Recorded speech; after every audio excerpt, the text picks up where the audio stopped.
Assalamualaikum warahmatullahi wabarakatuh. Alhamdulillahilladzi arsala rasulahu bil huda wa dinil haqq liyudhhirahu 'ala ad-dini kullihi wa kafa billahi syahida. Asyhadu an la ilaha illallah wahdahu la syarikalah wa asyhadu anna Muhammadan 'abduhu wa rasuluh. Allahumma shalli wa sallim wa barik ala Muhammad wa ala alihi wa sahbihi ajmain. Ya ayyuhalladzina amanu taqullaha haqqa tuqatih wa la tamutunna illa wa antum muslimun. Rabbana taqabbal minna innaka antas samiul alim wa tub alaina innaka antat tawwabur rahim. Amma ba'd. Saudara-saudariku hafizakumullah. Alhamdulillah kita masih terus menggali ayat-ayat Allah Subhanahu wa taala sebagai sebuah kemuliaan. Dengan inilah maka kita mendapatkan ketenangan, dan itu yang paling mahal dalam kehidupan manusia hari ini. Dengan itulah kita mendapatkan rahmat kasih sayang Allah, dan itulah yang merupakan puncak dari harapan orang beriman hingga nanti mereka ditempatkan di surganya dengan rahmat Allah Subhanahu wa taala. Bahkan dibanggakan oleh Allah Subhanahu wa taala pencipta langit dan bumi di hadapan penduduk langit, para malaikatnya, dan itu adalah sebuah kebanggaan yang luar biasa. Bagaimana sekian banyak makhluk Allah di semesta ini, maka masing-masing kita tidak setitik debu, karena langit bumi berikut isinya yang ada di antara keduanya yang sangat besar dan sangat banyak ini, bahkan satu bintang yang lebih besar dari bumi bisa hanya setitik. Maka ketika Allah menyebut-nyebut orang-orang yang beriman, yang mengkaji ayat-ayatnya, dari sekian banyak makhluknya, tentu itu adalah keutamaan yang sangat luar biasa. Hadirin dirahmati Allah Subhanahu wa taala, kita akan membahas tentang surat Al-Hasyr untuk Yahudi, dan surat Al-Hasyr oleh sahabat mulia Abdullah bin Abbas radhiyallahu anhuma, terjemahanul Quran, ahli tafsir Al-Quran. Beliau menyebutkan bahwa surat Al-Hasyr adalah surat Bani Nadir. Bani Nadir adalah salah satu masyarakat Yahudi yang tinggal di sekitar Madinah.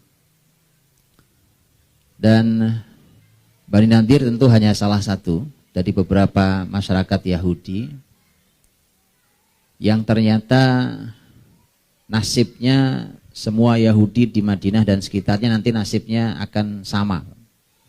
Pilihannya adalah sedikit di antara mereka yang masuk Islam dapat hidayah, banyak di antara mereka yang diusir pergi dari negeri itu karena memang kerjaan mereka merusak, dan juga tidak sedikit yang dihukum mati oleh Nabi Shallallahu Alaihi Wasallam. Dan nampaknya memang itulah jatah Yahudi, Bang. Sampai hari ini juga sama. Antum melihat mereka ada dimanapun, termasuk di pusat mereka di tanah Palestina yang terjajah, juga sama gitu. Pilihannya adalah mereka mendapatkan hidayah, dan itu sedikit.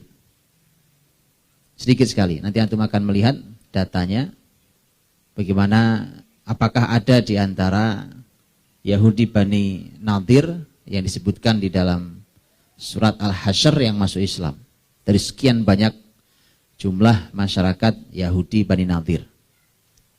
Sedikit yang masuk Islam, dan ternyata kebanyakan mereka memang harus diusir atau dihukum mati.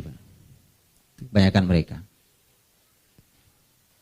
Nah, hadirin dirahmati Allah Subhanahu wa taala.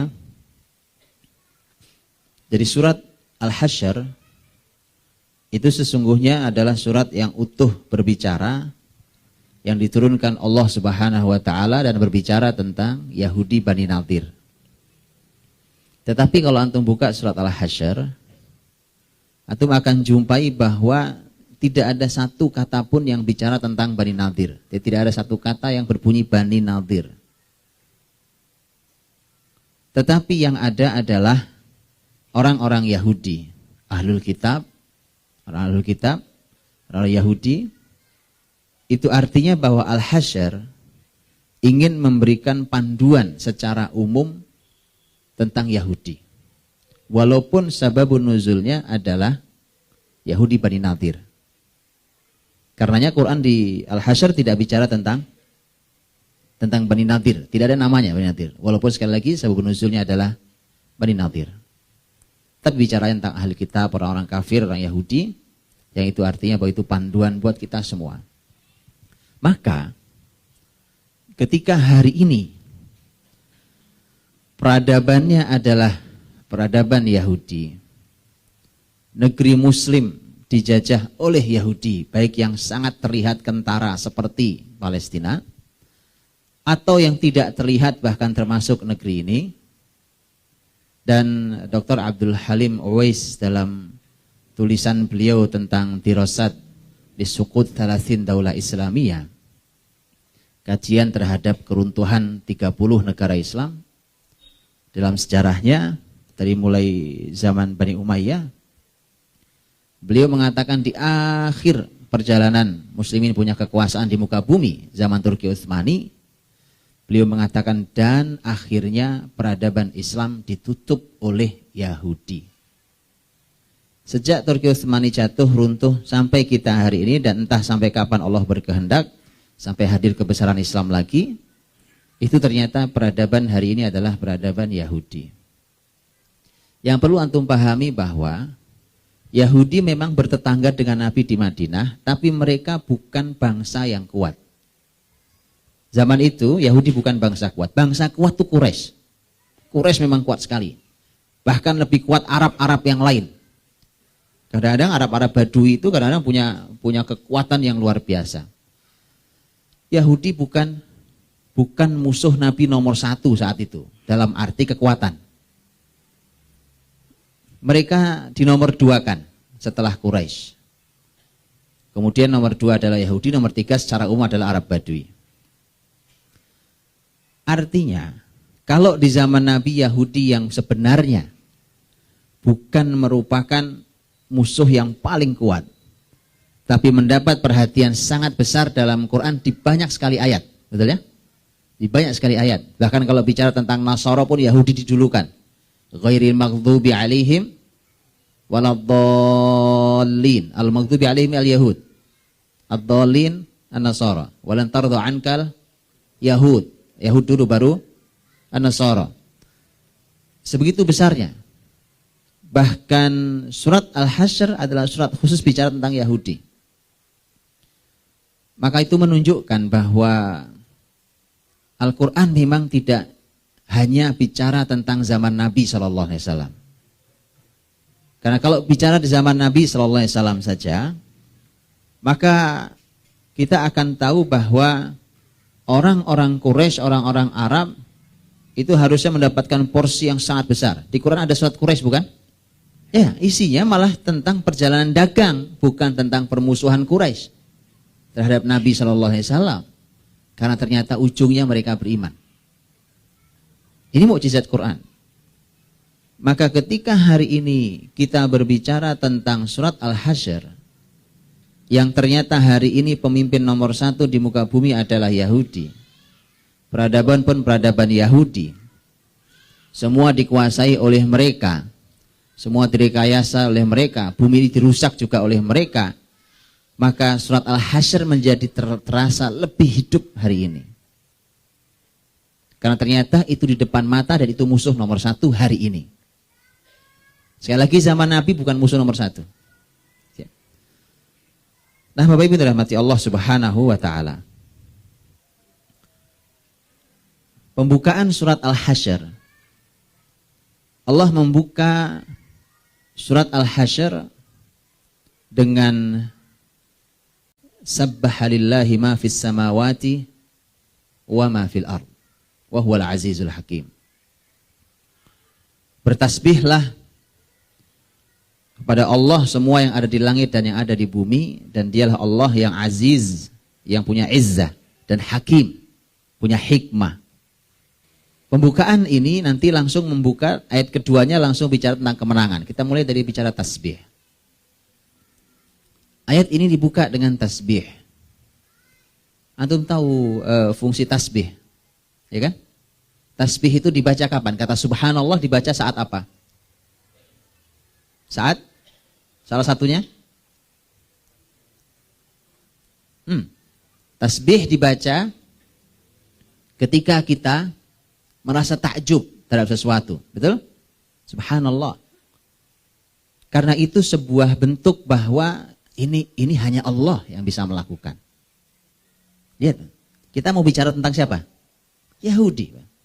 Ini surat-surat tentang Yahudi. Dimulai dengan subhanallah, Yahudi bisa kalah. Lihat, zaman Nabi sekali lagi mereka bukan musuh nomor satu yang hebat. Mereka kalau perang juga nggak berani kok. Mereka perang juga dari benteng, dari dalam benteng mereka manah dari dalam. Nggak seru perang lawan Yahudi mah. Allah nggak seru, Pak. Sampai sekarang juga perang lawan Yahudi itu sebenarnya nggak seru. Kalau perang lawan Quraisy, wah itu seru sekali. Antum tahu sendiri perang Badar sudah dijelaskan, betul kan? Oh itu serunya luar biasa. Perang Uhud itu berani, gentle laki-laki, Pak, berhadapan. Oh, Yahudi enggak, Pak. Yahudi enggak, karena karakter mereka pengecut. Maka dimulai dengan tasbih, sabbahalillah ma fis samawati wa fil ardh. Ada dua hal yang saya sampaikan karena pembahasan tasbih kalau saya bahas di dalam ayat ini itu selesainya asar. Makanya saya cuma ambil dua. Betul, Pak? Saya baca ini, mendengarkan penjelasan ulama tentang tasbih, subhanallah. Ulama panjang lebar bicara tasbih, Pak. Ini ayat ini. Baik, tapi saya nggak kuat ngomong sampai asar. Saya ambilkan dua saja. Sabbahalillahi ma fis samawati wa ma fil ardh. Sekali lagi tasbih digunakan untuk mengungkap sesuatu yang menakjubkan dan kita mau bicara tentang Yahudi yang dikalahkan dan seakan kita mengatakan menakjubkan ya Yahudi bisa dikalahkan. Nah, tasbih itu para ulama mengungkap tentang tasbih dan ternyata Pak, surat pertama yang dimulai dengan tasbih adalah surat yang bicara tentang surat apa yang pertama? Kalau kita buka dari depan gitu, surat yang pertama dimulai dari tasbih, dengan tasbih, Al-Isra. Nabi Isra kemana? Dari Mekah ke? Ya, dulu Yahudi sangat senang berkumpul di negeri Syam. Sampai sekarang mereka senang negeri Syam. Makanya mereka jajah negeri Syam. Dan surat Al-Isra punya nama lain. Surat apa? Bani Israel. Siapa Bani Israel? Anak-anak Israel. Yang nanti dari turun mereka lah kemudian turun masyarakat Yahudi ini. Syekh Dr. Abdul Karim Zidan beliau mengatakan bahwa Allah Subhanahu wa taala tidak menyebut Yahudi dalam Quran kecuali pasti menyebut keburukan mereka. Itu bisa diambil kesimpulan, kata beliau, itu bisa diambil kesimpulan bahwa Bani Israel tidak disebut Yahudi kecuali setelah mereka rusak. Paham ya? Ini kalimat beliau. Karena kalau kita sudah berkisah tentang Nabiullah Yusuf alaihissalam, Yusuf Bani Israel, Yusuf anaknya Israel, anak Yakub alaihissalam. Mulia bukan? Mulia. Sangat mulia. Nabi. Bahkan anak-anak Yakub sekalipun walaupun ada konflik antara mereka, tapi anak-anak mulia. Jadi Yahudi Bani Israel tidak disebut Yahudi, kata beliau, kecuali setelah mereka rusak. Karenanya Quran setiap menyebut nama Yahudi mesti menyebutkan kerusakan mereka. Dan ternyata Al-Quranul Karim surat yang pertama dibuka dengan tasbih adalah surat Bani Israel. Cocok pada? Cocok dengan surat ini. Subhanalladzi asra bi'abdihi laylam minal masjidil harami ilal masjidil aqsa alladzi barakna haulah. Inuriyahu min ayatina innahu was-sami'ul basir. Dan di situ langsung menggunakan kata subhanalladzi, subhanallah, maha suci Allah yang telah menjalankan hambanya. Jadi subhanallah menggunakan subhanalladzi asra, ini langsung bertasbih untuk Allah. Karena di situ yang berperan memperjalankan langsung Allah, maka langsung subhanallah. Ketika Allah memang layak mendapatkan tasbih. Ketika Allah Subhanahu wa taala memang dialah yang berhak untuk kita berkata subhanallah, Maka surat berikutnya yang dibuka dengan tasbih adalah surat Al-Hadid. Surat Al-Hadid Allah berfirman sabbahalillah. Karena Allah memang layak kita bertasbih untuknya, maka langsung semua yang ada di langit dan bumi bertasbih untuknya. Sabbahalillah ma fis samawati wal ard. Al-Hadid. Jadi semua yang ada di langit dan di bumi ini semuanya telah terbukti bertasbih. Terus begitu sampai surat berikutnya adalah surat setelah Al-Hadid, surat berikutnya surat yang bertasbih Al-Hasyr ini. Sabbahalillahi ma fis samawati wa ma fil ard wa huwal azizul hakim. Sama, langit bumi berikut isinya semua bertasbih, telah bertasbih pada Allah. Masuk di surat berikutnya adalah surat As-Saff. Sabbahalillahi ma fis samawati wa ma fil ard wa huwal azizul hakim. Sama dengan pembukaan yang ada dalam surat Al-Hasyr. Surat berikutnya adalah surat Al-Jumu'ah, tapi berbeda. Berbeda dengan menggunakan dalam bahasa Arab disebut sebagai fi'il mudhari'. Fi'il mudhari' adalah kata kerja bentuk sekarang dan yang akan datang. Kalau tadi menggunakan fi'il madhi, sabbaha, kalau di fi'il madhi adalah kata kerja bentuk lampau, telah lewat. Kalau yang di Al-Jumu'ah menggunakan fi'il mudhari', yusabbihu lillahi ma fis samawati wa ma fil ardi fil ardil malikil quddusil azizil hakim. Dan surat berikutnya adalah yang bertasbih surat Taghabun. Juga sama, menggunakan fi'il mudhari', kata kerja yang sekarang dan seterusnya. Yusabbihu lillahi ma fis samawati wa ma fil ard lahul mulk wa lahul hamd wa huwa ala kulli syai'in qadir. Dan tasbih diakhiri di surat Al-A'la. Tapi menggunakan kata kerja yang lagi-lagi berbeda. Kali ini menggunakan kata perintah, fi'il amr, kata perintah. Sabbih.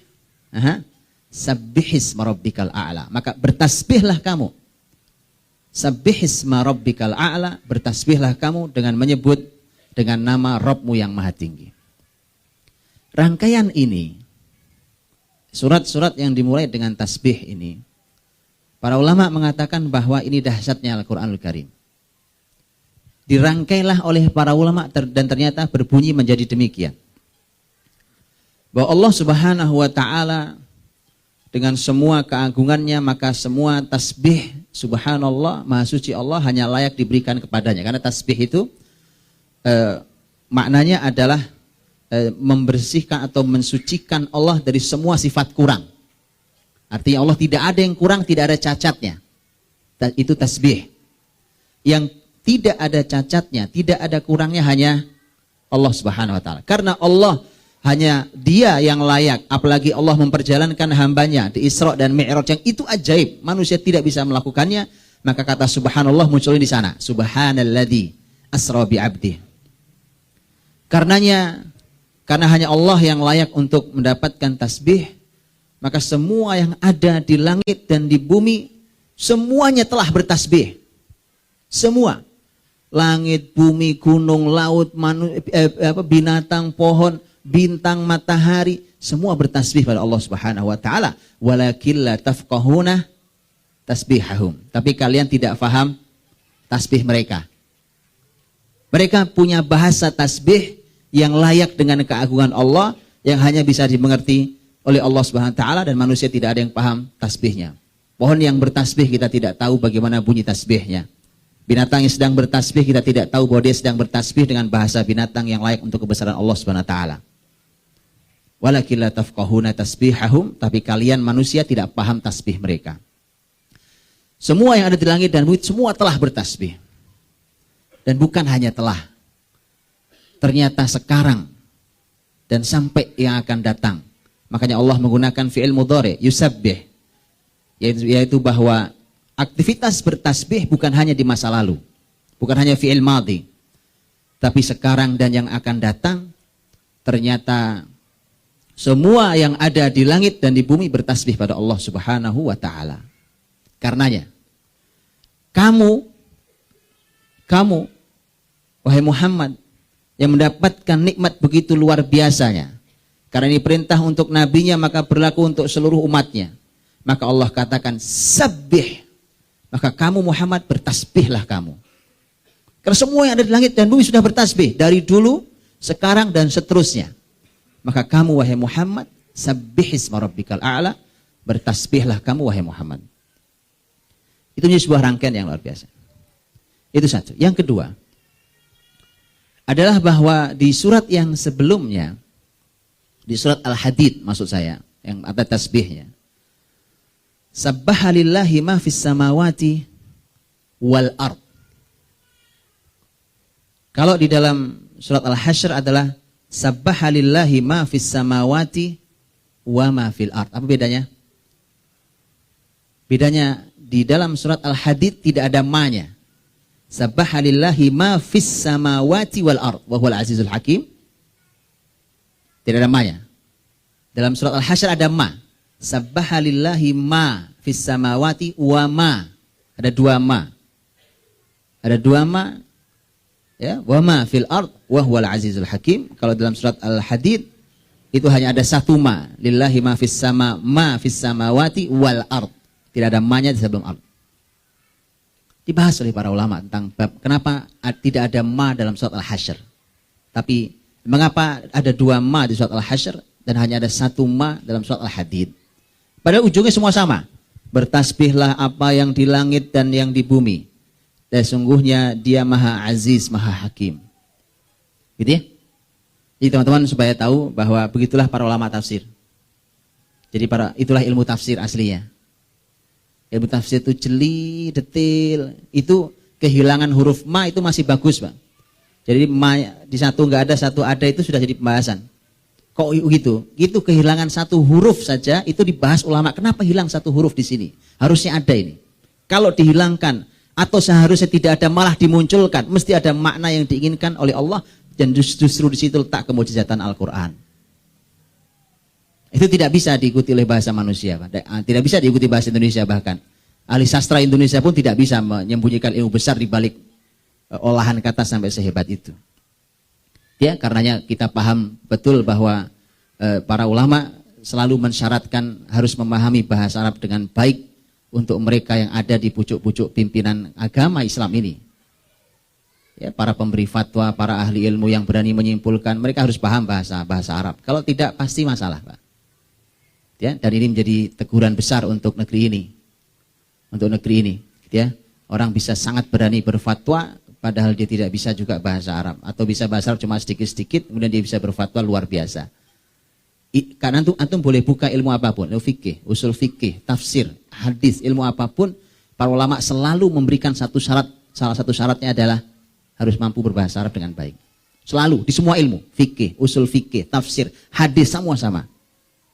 Semua sama, Pak. Ya. Ya, baik. Nah, sabbaha lillahi ma fis samawati wal ard yang ada di surat Al-Hasyr tidak yang menggunakan ada dua huruf ma. Yang satu ma untuk langit, yang satu ma untuk bumi. Bahwa yang bertasbih adalah ma artinya apa-apa. Ya, semua, apa saja. Apa saja yang di langit, apa saja yang di bumi.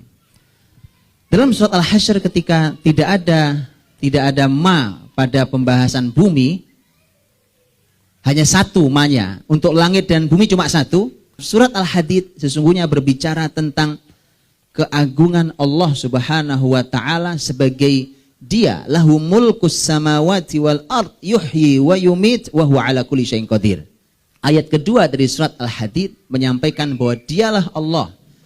Lahu mulkus samawati wal ard. Dialah Allah yang punya kerajaan di langit dan di bumi. Jadi pembicaraannya adalah tentang kekuasaan Allah. Satu Allah Subhanahu wa taala yang berkuasa. Yuhyi wa yumit, yang menghidupkan dan mematikan. Itu semua cuma Allah itu. Bedakan dengan surat Al-Hasyr yang ayat keduanya berbicara tentang peristiwa yang terjadi di bumi. Huwallazi akhrajal ladzina kafaru min ahlil kitabi min diyarihim li awwalil hasyr. Dialah Allah yang telah mengepung kemudian mengusir orang-orang kafir dari ahlul kitab dari negeri mereka di awal pengepungan mereka. Artinya bahwa mengapa hanya ada satu ma di dalam surat Al-Hadid? Itu dikarenakan ma yang di situ cukup untuk mencakup langit dan bumi karena semua hanya bicara tentang Allah saja. Karena ayat keduanya pun bicara tentang Allah. Allah yang punya kerajaan, Allah yang menghidupkan, Allah yang mematikan, semua Allah. Tetapi yang ada dalam surat Al-Hasyr adalah pembahasan setelah tasbih itu justru bicara tentang peristiwa di bumi. Karena yang dimuliakan adalah Allah yang ada di langit sana, kemudian setelahnya adalah keagungan Allah yang ada di bumi dengan kalahnya orang-orang kafir di tangan orang-orang beriman. Maka dua peristiwa yang terpisah maka diberikan dua ma yang berbeda. Yang satu ma untuk langit dan satu ma untuk bumi. Itu tasbih. Sabbahalillahi ma fis samawati wa ma fil ardi wa huwal azizul hakim. Dialah Allah yang maha aziz, maha hakim. Dan kata aziz dan hakim juga menjadi pembahasan sendiri. Tapi saya tidak membahas ya. Silakan dicari tafsirnya. Al-aziz al-hakim. Dan atau lihat di surat Al-Hadid wa huwal azizul hakim. Di surat Al-Hasyr wa huwal azizul hakim. Di surat As-Saff wa huwal azizul hakim. Berapa banyak asmaul husna? Mengapa Allah pilihkan dua ini yang selalu disertakan dengan sabbah lillahi ma fis samawati wa ma fil ard? Itu antum bayangkan? Membahas begitu itu ada khusus disertasi S3. Khusus bahas ini tok. Mengapa ayat ini ditutup dengan asmaul husna ini? Tidak asmaul husna yang lain. Itu disertasi S3, Pak. Itu bayangkan kan? Betapa luasnya Quran dan satu poin. Betapa Quran perlu anak-anak cerdas. Anak cerdas itu suruh belajar Quran, Pak. Ini susah nih kalau nggak orang cerdas. Dia perlu orang cerdas sehingga nanti dia mendapatkan ilmu atas izin Allah, dibukakan ilmunya. Mari kita mulai ubah pola kita berpikir tentang kecerdasan ya. Bukan yang lain tidak perlu kecerdasan. Orang paling cerdas wakafkan untuk Quran. Quran ternyata memang perlu sampai sedetil itu analisanya. Baik. Nah, sabbahalillahi ma fis samawati wa fil ardi wa huwal azizul hakim. Al-aziz itu punya izzah. Allah yang punya izzah. Izzah adalah kemuliaan, ketinggian, sebuah harga diri yang sangat agung. Al-izzah. Dan muslimin ini selama tidak berpegang pada al-aziz pasti tidak punya izzah. Makanya muslimin akan kalah. Bahkan bicara tentang Yahudi, selama muslimin tidak punya al-aziz, tidak berpegang pada al-aziz, pada Allah Subhanahu wa taala, yang terjadi adalah muslimin kehilangan izzah. Kalau sudah kehilangan izzah, yang terjadi adalah menjadi masyarakat kalah. Masyarakat kalah sudah.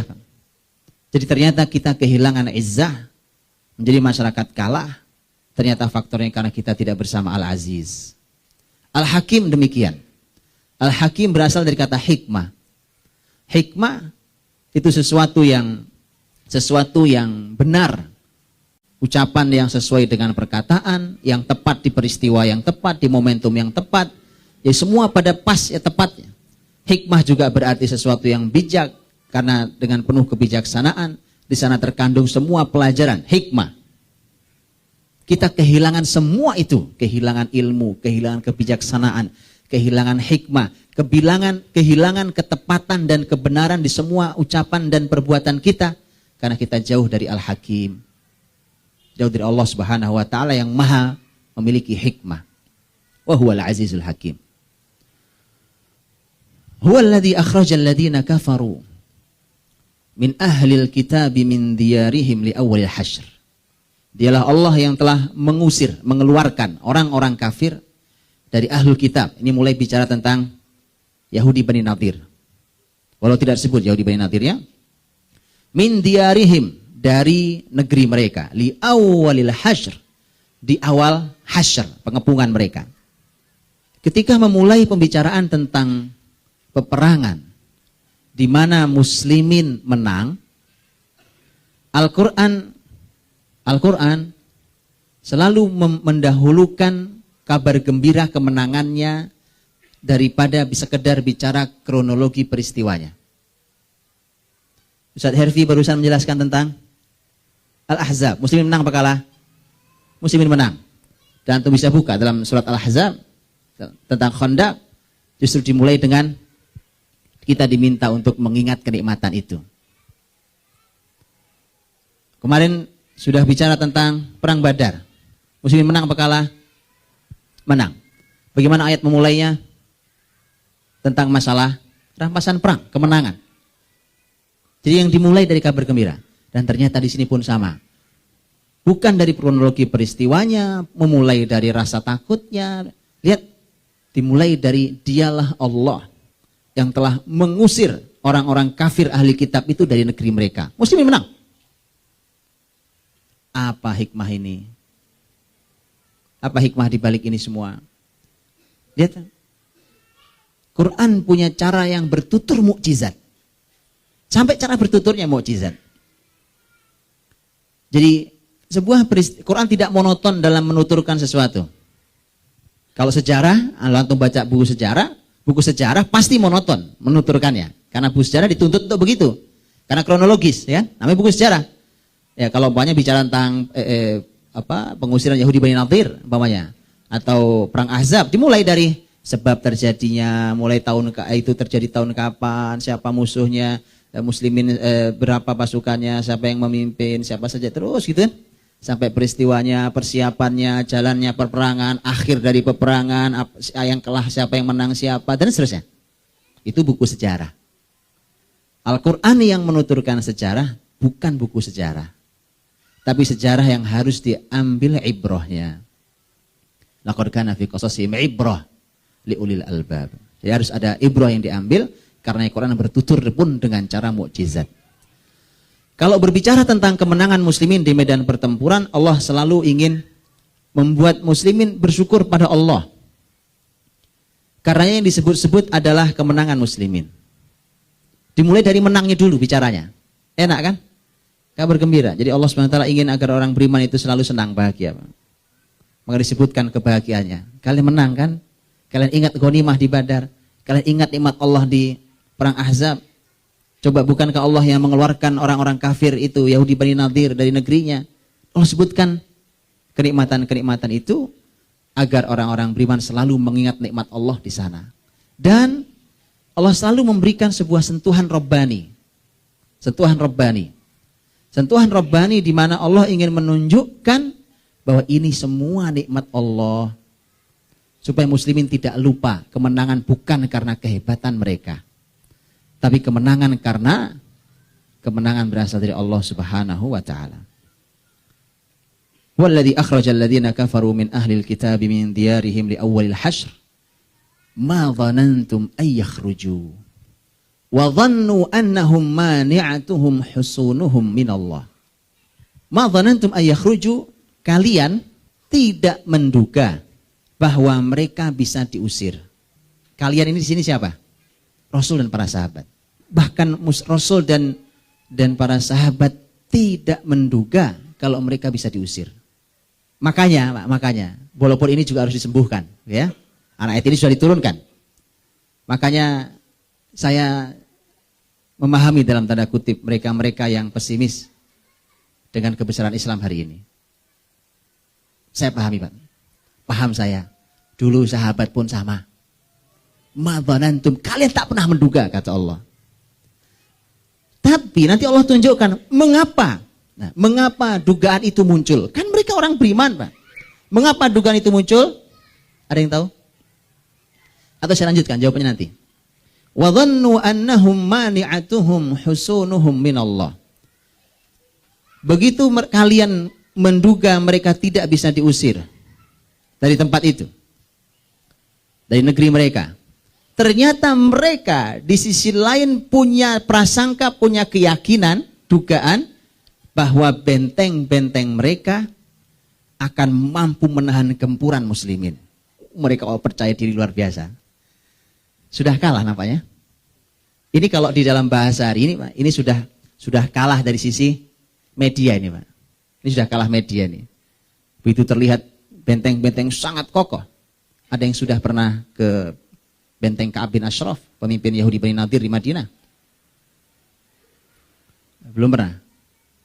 Belum. Begitu, Pak. Antum harus pergi ke sana. Di Madinah. Itu yang saya, mohon maaf ini agak keluar sedikit, agak jauh sedikit ya. Ini yang saya kadang-kadang sedih Pak. Ya kan? Orang umroh bolak-balik Pak. Tidak pernah mengenali kota nabinya dengan sesungguhnya dalam asli yang berkaitan dengan iman kita, dengan Quran kita. Dengan sirah nabawiyah, sirah terbaik Nabi SAW. Ya?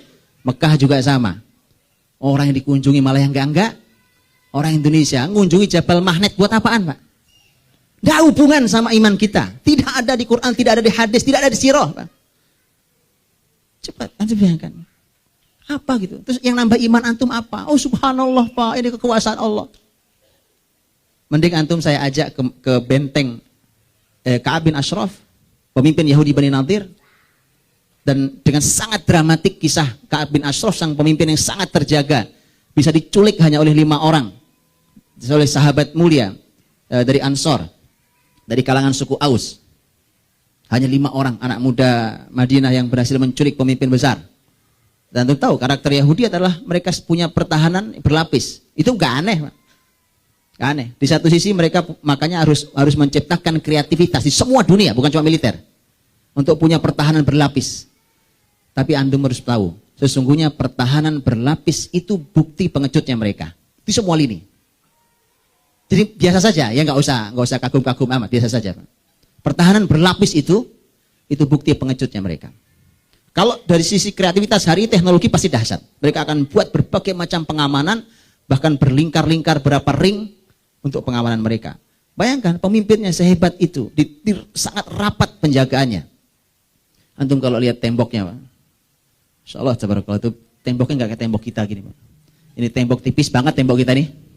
Sudah tipis cuma batu bata, betul? Cuma batu bata. Antum sampai sekarang lihat benteng yang tersisa Ka'ab bin Ashraf. Betapa kuat, kok tebal sekali Pak. Itu benteng, temboknya tebal yang minta ampun. Tebal sekali.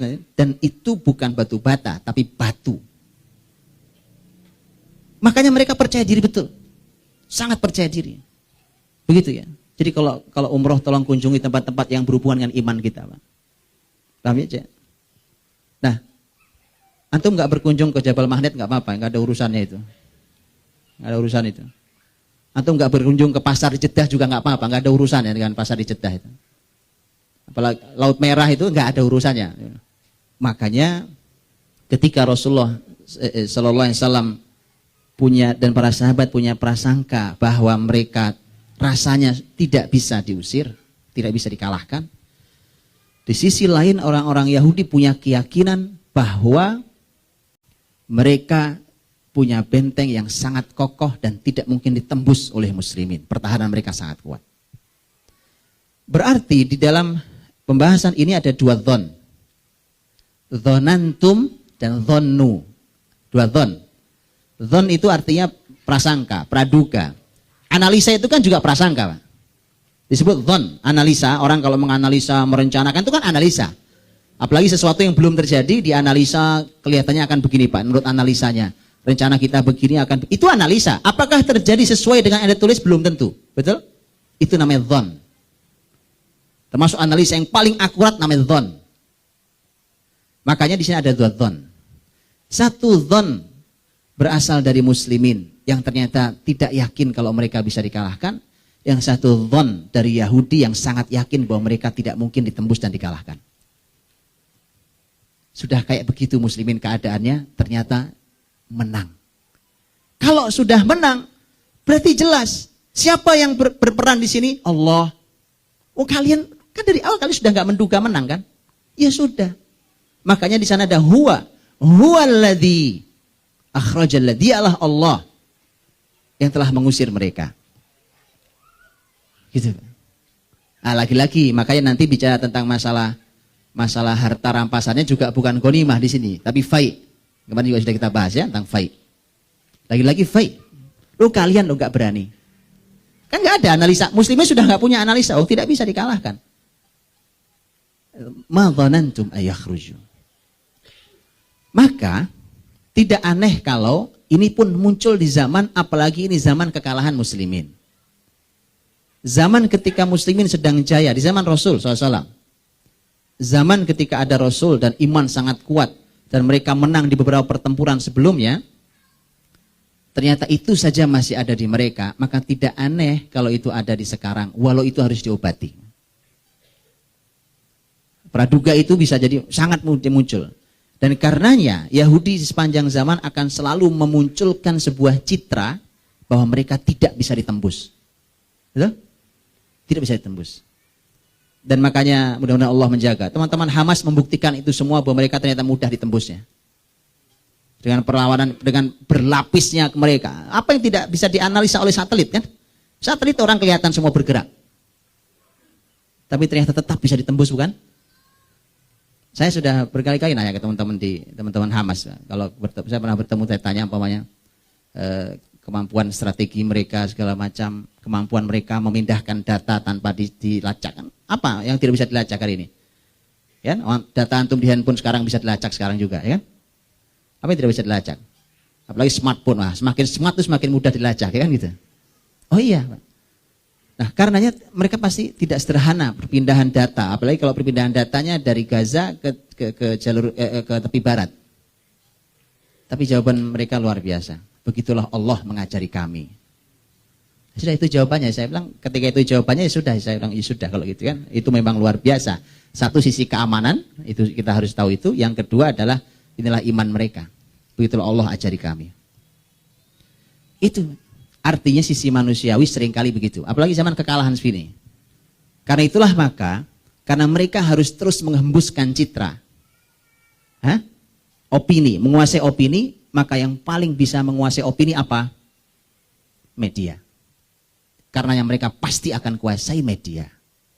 Karena media hari ini kita tahu, berbagai macam media. Baik tulis, cetak, dunia maya, maka mereka akan kuasai seutuhnya media. Gitu? Dari dulu, Pak. Dari dulu. Tapi nggak ada tuh orang cuma bilang, wah kita memang kalah media, bah kita orang dari dulu nggak ada pembicaraan itu, Pak. Tidak ada pembicaraan itu. Atau boleh buka ayat ini, nggak ada pembicaraan tentang media. Apakah itu tidak penting? Penting buat muslimin, sangat penting. Karenanya Nabi SAW juga punya Hasan bin Thabit. Hasan bin Thabit adalah seorang ahli syair yang kita tahu. Bukan satu-satunya bahkan, tapi ini adalah kalau media ini pemretnya, Pak. Hasan bin Thabit pemretnya, ya, pemimpin redaksinya. Karena Nabi pernah mengaudisi, di antara sebelumnya yang diaudisi adalah Abdullah bin Rawahah radhiyallahu anhu. Abdullah bin Rawahah juga ahli syair. Nabi bilang, saya pengennya lebih hebat dari ini. Kemudian dimunculkan Hasan, ini dia orang ini. Hasan bin Thabit. Dan dulu syair adalah media. Kita tahu Syekh Munir Qutban menulis buku Al-I'lam fi Sirah Nabawiyah, media dalam Sirah Nabawiyah, sekitar 800 halaman itu media dalam Sirah Nabawiyah. Ya, dan itu isinya adalah syair. Kenapa? Karena syair dulu adalah media yang paling efektif untuk mempengaruhi opini Arab. Syair itu. Ya. Orang bisa dibuat nangis berhari-hari, bahkan setahun bisa nangis dia. Orang bisa satu kampung tergerak angkat senjata, itu hanya karena syair. Syair, bahkan mungkin satu bait syair. Itu dahsyatnya media. Dari dulu. Tapi lihatlah ini. Bahwa ternyata memang Allah tunjukkan, ya sudah, ini memang kalian kan sampai di situ kehebatannya. Muslimin situ kan. Makanya bersandarnya harus pada Allah. Makanya muslimin selama jauh dari Allah mustahil menang lawan Yahudi, Pak. Mustahil menang lawan Yahudi. Maka Allah tunjukkan dari awal, sudah Allah tasbih sabbahalillah. Kemudian Allah katakan, huwaladzi, dialah Allah. Jadi ini karya, bukan karya kalian. Ini adalah merupakan kenikmatan dari Allah SWT. Wa dhannu annahum mani'atuhum husunun minal. Lihat, saya tunjukkan satu kepercayaan diri yang lebih dahsyat dari itu. Ini kepercayaan diri orang-orang Yahudi dan betapa tidak percayanya orang-orang muslimin saat itu. Para ulama tafsir mengatakan, prasangka yang datang dari orang beriman adalah ma dhanantum ayyakhruju. Ayyakhruju dalam bahasa Arab itu adalah fi'il, kata kerja. Kata kerja. Dan kata kerja itu karakternya adalah bergerak, namanya kerja, Pak. Oke, terus bergerak. Dia tidak anteng. Dia bergerak, karakter kata kerja itu. Tetapi itu prasangka orang beriman. Tapi prasangkanya orang-orang Yahudi tidak menggunakan kata kerja. Wa dhannu annahum mani'atuhum. Mani'atuhum husunuhum. Mani'atuhum itu bukan kata kerja, tapi isim. Dalam bahasa itu ada fi'il, ada isim. Ini bicara bahasa Arab sedikit ya. Fi'il adalah kata kerja, kemudian ada ism. Dan ism itu karakternya adalah thabit. Umpamanya salah satu ism adalah benda. Saya sebut meja. Meja sudah begini meja. Mau sampai kapan begini sudah meja itu. Sudah begini. Tapi kalau kerja, bahkan sama-sama keluar. Saya keluar setiap pagi. Apakah jenis keluar Anda sama? Tidak selalu sama. Kadang jam 6, kadang jam 5, kadang semangat, kadang lagi loyo, betul kan? Enggak selalu sama. Tapi kalau meja, udah begini meja nih. Ism. Lihat. Artinya keyakinan Yahudi itu mantap betul dan kokoh betul. Sementara orang beriman itu ya goyang, apa iya, apa benar, maju. Tapi para ulama mengatakan Allah ingin menunjukkan bahwa betapa mereka percaya diri dengan pertahanan mereka. Wa dhannu annahum mani'atuhum husunuhum minallah. Namanya orang Yahudi, Pak. Percaya dirinya ini memang sudah sampai tidak beradab pada Allah. Mereka yakin benteng mereka itu tidak bisa ditembus bukan oleh orang beriman, bahkan oleh Tuhan sekalipun. Kan begitu bahasa. Minallah, lihat kan? Mani'atuhum husunuhum minallah. Kan begitu kerjaan mereka. Anda pernah dengarkan kalimat, ini Tuhan pun tak bisa menenggelamkannya. Pernah dengarkan kalimatnya? Kerjaan Yahudi begitu. Mereka bicara tentang Tuhan. Makanya kalau orang beriman diejek, dihina Nabi Muhammad, dihina, dicaci maki, digambar kartun yang enggak. Oh ya, Tuhan aja dicaci maki mereka. Tuhan dicaci maki. Sampai mereka yakin ini benteng kita nih, Tuhan aja nggak bisa nembus. Jadi sudah dari dulu itu kalimat, ya kan? Jadi yang sejenis itu antum cari, sudah dari dulu ini ayatnya, ya kan? Mani'atuhum husunuhum minallah. Karena mereka yakinnya sampai tingkat itu, maka yang jawab juga Allah. Fa'atahumullahu min haitsu lam yahtasibu. Ini dahsyatnya. Kalau wa makarallah itu di sini, Pak. Maka Allah mendatangi mereka, menembus pertahanan mereka dari arah yang tidak pernah mereka duga. Kan mereka sudah punya analisa. Kenapa mereka percaya diri? Satu, benteng, tebal, kokoh, berlapis, penjaga, pasukan, senjata, harta, kebun yang sangat rapat, semuanya lengkap sekali. Itu kan analisa yang sudah mereka duga ini tidak bisa tembus. Tapi Allah menembus mereka dari yang tidak pernah mereka duga. Menurut antum apa itu, Pak? Dari mana nembusnya? Jadi Allah Subhanahu wa ta'ala memberikan rasa takut dari dalam hatinya. Karenanya sebenarnya PR umat Islam itu adalah suruh nakut-nakutin, Pak. Loh, itu ayat. Wa a'iddu lahum mastata'tum min quwwah wa min ribatil khail. Turhibun. Turhibun artinya apa? Nakut-nakutin. Turhibun. Karena kalau bicara pertahanan, mereka berlapis pertahanannya, Pak. Apalagi teknologi sekarang mereka yang pegang. Kan? Sudah semakin susah ditembus, ya betul? Itu saya pernah iseng, Pak, karena saya pernah ketemu juga salah satu tokoh Hamas juga, Pak. Beliau ahli Quran. Beliau saat itu berbicara banyak hal tentang Quran. Kemudian saya bilang, itu apa nggak bisa itu ada jin muslim suruh datang bunuh itu Perdana Menteri, nggak bisa sebenarnya. Saya iseng aja, Pak. Jawaban Syekh ini mengejutkan buat saya, walaupun saya iseng itu aja. Dia bilang, antum kan tahu bahwa mereka sangat dekat dengan kemusyrikan. Sangat dekat dengan kemusyrikan. Gitu ya.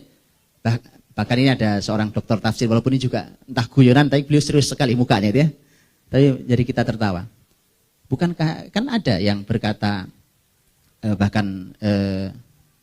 kita ini belajar rusak dari setan, tapi setan belajar rusak dari Yahudi. Gitu ya. Saya nggak yang bicara dokter tafsir waktu itu, tapi mukanya serius. Saya bilang ini guyon apa serius saya nggak tahu kan. Tapi saya itu bilang, bukankah antum tahu mereka sangat dekat dengan dengan kemusyrikan? Dan itu Quran bicara, la tajidanna asyaddan nasi adawatan lil ladzina amanu al-yahud wal ladzina asyraku. Kau akan menjumpai orang yang paling besar permusuhannya pada orang beriman adalah Yahudi dan orang-orang musyrik. Memang akrab mereka. Akrab mereka itu. Ya. Bacalah surah Al-Baqarah tentang sihir.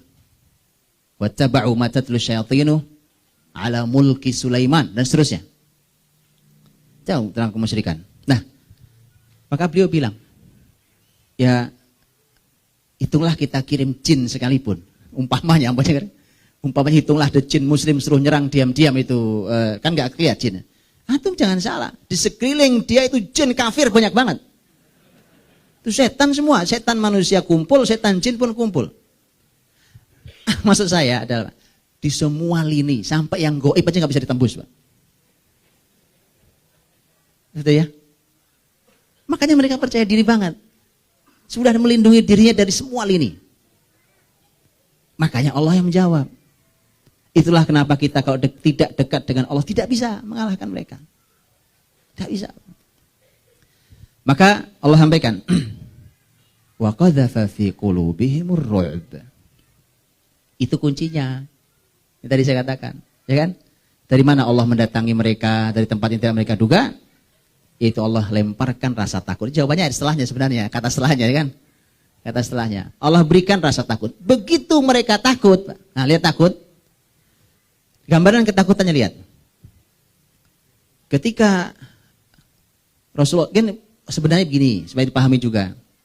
Nabi SAW ketika masuk Madinah kan juga sudah membuat perjanjian, ya kan, dengan orang-orang Yahudi. Perjanjiannya jelas kok. Yuk kita jaga bareng negeri ini, kota ini. Kalau kita bersama-sama saling bantu. Kalau ada musuh nyerang, yuk kita pertahankan. Kalau ada yang meninggal, kita harus saling menyumbang untuk diatnya segala macam. Itu sudah tercatat dalam perjanjian Rasul dengan Yahudi. Nah, tapi ya namanya Yahudi, kan? Kalau tidak ingkar pendapat, tidak ingkar perjanjian, bukan Yahudi.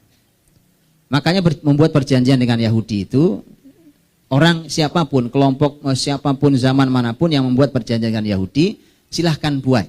Kalau memang secara analisa syar'i tidak masalah, silahkan dibuat. Tapi tetaplah buat sebuah praduga, tidak lama pasti mereka melanggar. Itu sudah pasti, kan? Di zaman manapun. Tidaklah Yahudi diusir dari Madinah kecuali karena mereka semua melanggar perjanjian yang pernah dibuat oleh Nabi SAW dengan mereka. Maka kan mereka diusir. Ada yang bahkan harus dihukum mati seperti Yahudi Bani Quraidah, 700 orang setidaknya dihukum mati oleh Nabi dan para sahabat. Ketika mereka seperti itu, teman-teman rahmati Allah, masyarakat Yahudi Bani Nadir ini peristiwanya kan tahun 4 Hijriah, bulan Rabiul Awal. Tahun 4 Hijriah itu Muslimin memang beberapa kali dikerjai oleh beberapa suku. Dan beberapa sampai Nabi sedih sekali. Setidaknya peristiwa kesedihan Nabi di Uhud.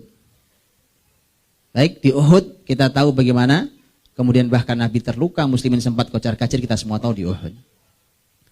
Setelah Uhud nanti muncul peristiwa yang dikenal dengan Bi'r Ma'unah. Dan kemudian juga Ar-Raji'. Dua-duanya ini adalah masyarakat yang menipu Nabi di Madinah, pura-pura masuk Islam, kemudian minta ahli Quran untuk dikirimkan jadi guru di suku mereka, bahkan 70 penghafal Quran dikirim Nabi, semua dibunuh. Dan para ahli Quran adalah orang paling dekat dengan Nabi karena Nabi sedihnya luar biasa. Dan disinilah nanti yang kita kenal dengan kunut nazilah, Nabi kunut nazilah selama sebulan lamanya. Baik, peristiwa-peristiwa itu, setidaknya 3 peristiwa itu membuat Yahudi berani sekali. Kayaknya kita perlu coba juga ini. Nampaknya Muslimin gak kuat-kuat amat. Makanya, Bapak Ibu rahmati Allah saudaraku berbahagia, asal Muslimin menunjukkan kelemahannya, mereka pasti sangat berani untuk membuat huru-hara di internal Muslimin. Asal Muslimin menunjukkan kelemahannya. Oh bisa, oh ternyata bisa. Mereka tuh gak berani, tapi begitu bisa ternyata. Yuk kita kerjain kalau gitu. Itu pekerjaannya. Maka mereka melakukannya ketika Rasul SAW, ini kisahnya panjang tapi intinya adalah Nabi SAW minta sesuai dengan perjanjian bahwa ada yang harus dibayarkan oleh Yahudi karena ada kesalahan pembunuhan dan harus bayar diat. Intinya adalah Nabi datang bersama beberapa sahabat untuk meminta perjanjian damai, konsekuensinya di mana mereka harus membayar sebagian, muslimin bayar sebagian. Mereka bilang siap Abul Qasim. Mereka panggilnya Abul Qasim. Siap Abul Qasim. Sebentar, tunggu di luar benteng, mereka masuk ke dalam benteng. Di dalam benteng bukannya mereka ngambil uang, Pak. Yahudi. Karena mereka semakin berani melihat muslimin baru saja dikerjai. Yuk kita kerjai sekarang. Sekarang pemimpin tertingginya yang datang. Kenapa nggak kita kerjai sekalian? Makanya mereka sepakat, bagaimana kalau kita bunuh saja Muhammad? Gimana caranya? Gampang, naik dari atas benteng, Muhammad lagi di bawah tuh di luar. Naik ke atas benteng, lemparkan batu dari atas. Antum tahu kalimat di antara mereka, begitu mereka rapat kecil itu, mereka bilang, jangan lakukan. Karena nanti ada Tuhan Muhammad yang memberitahu tentang peristiwa ini. Jadi memang benar mereka itu tahu Muhammad itu Nabi SAW. Tahu. Tapi akhirnya ada yang nekat kan? Begitu akhirnya nekat, begitu nekat ya naik ke atas, benar. Benar. Apa yang mereka tahu? Benar saja, Jibril datang memberitahu Muhammad pulang. Kau akan direncanakan. Nabi Muhammad tidak pakai izin langsung pulang. Sama sahabat juga nggak tahu lah Nabi kenapa putih pulang, ini nggak nungguin. Nabi nggak pulang. Begitu pulang, orang Yahudi tahu bahwa Muhammad Shallallahu Alaihi Wasallam pulang berikut para sahabatnya. Orang-orang Yahudi di dalam bilang, tuh kan benar, si benar, celakalah kita. Nah, mereka tahu konsekuensinya, celaka kita. Sudah, ini pasti celaka nih kita. Benar, Nabi pulang, Pak. Nabi pulang dan mendapatkan berita itu. Nanti mereka sempat menyusul. Mereka menyusul ke Nabi SAW mengatakan, Muhammad kenapa pulang? Kita kan lagi sedang menyiapkan uangnya segala macam. Nabi sampaikan bahwa kalian berencana jahat terhadap saya. Sudah, wassalam. Maka kemudian akhirnya mereka pulang dan mereka sudah siap-siap, Pak. Jadi Yahudi itu ternyata memang cuma iseng. Anda belum tahu? Tapi isengnya bisa membunuh orang. Hati-hati, Pak. Betul. Memang cuma iseng, kali-kali bisa, ya kan? Siapa tahu bisa. Lagi-lagi yang berperan adalah kedekatan orang beriman dengan Allah. Sekarang antum mau bertahan dengan cara apa sih? Pasti ditembus oleh mereka. Silahkan, mau bertahan sehebat apa? Antum punya pasukan intelijen paling canggih, silahkan, Pak. Tembus. Hari ini silahkan baca, apalagi hari ini muslimin dalam keadaan kalah. Antum baca dalam zaman Nabi SAW. Bukankah utusan Persia yang diberangkatkan, diutus agar menculik dan membunuh Muhammad sudah sampai Madinah? Pak. Tapi kalau Allah lindungi, itu 2 orang malah masuk Islam. Itu yang terjadi. Makanya pokoknya tanpa manusia, orang beriman dekat dengan Allah, Yahudi tidak bisa dikalahkan hari ini, Pak. Baik. Mereka bukan bangsa kuat, bukan bangsa kuat. Tapi tadi mereka akan menggunakan banyak cara. Karena itulah maka Nabi Shallallahu Alaihi Wasallam, karena peristiwa tadi itu, maka Nabi mengutus sahabat mulia Muhammad bin Maslamah. Muhammad bin Maslamah inilah nanti yang memimpin penculikan pemimpin Yahudi Bani Nadir, Ka'ab bin Ashraf. Muhammad bin Maslamah radhiyallahu anhu.